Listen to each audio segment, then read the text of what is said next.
Oui, je sais que vous aimez les histoires. Et comme aujourd'hui on va profiter de l'absence du docteur Ali HDI qui est aux urgences, eh bien j'ai pour vous une histoire sympathique, une histoire qui est même sous forme de jeu. Je vous propose de prendre un papier, un stylo, donc pour noter.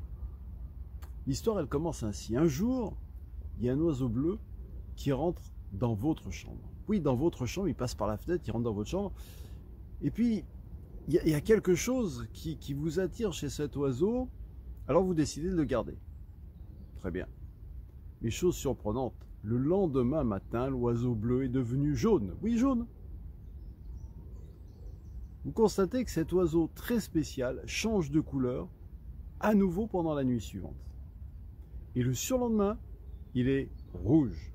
Waouh! Le quatrième matin, il est devenu noir. Mais alors, quelle est la couleur de l'oiseau au matin du cinquième jour? Et c'est là où je vous pose la question. Et je vous donne 4 indices. Le premier, l'oiseau ne change pas de couleur.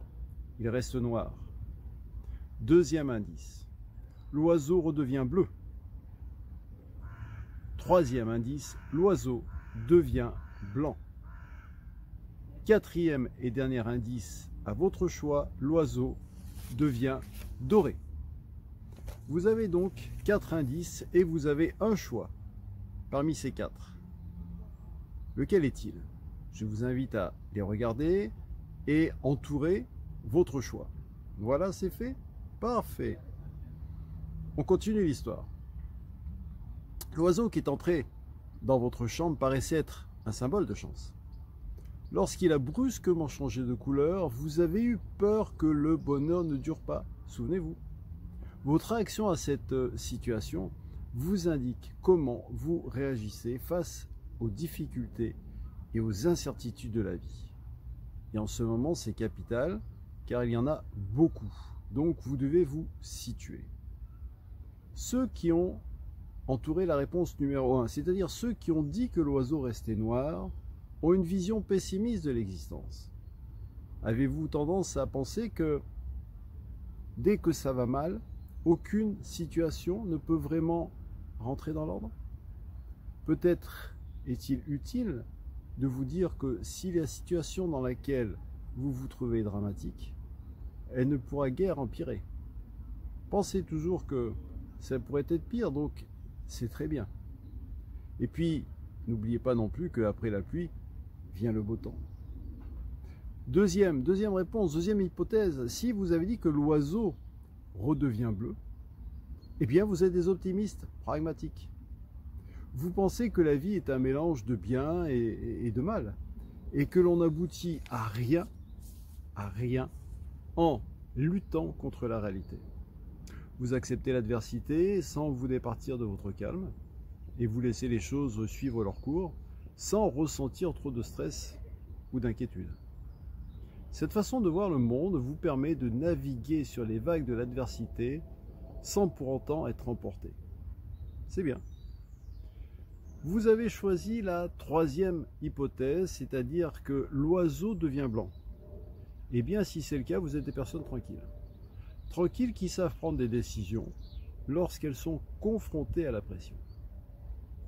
Vous ne perdez pas votre temps à vous inquiéter ou à ne pas savoir quoi décider, même lorsque une situation de crise se développe. Si celle-ci devient trop mauvaise, vous estimez qu'il vaut mieux faire la part du feu et prendre un autre chemin afin d'atteindre votre but plutôt que d'être alourdi par le chagrin inutile. Oui, car le chagrin alourdit, vous le savez. Prendre ainsi les devants signifie que les choses semblent aller naturellement dans votre sens.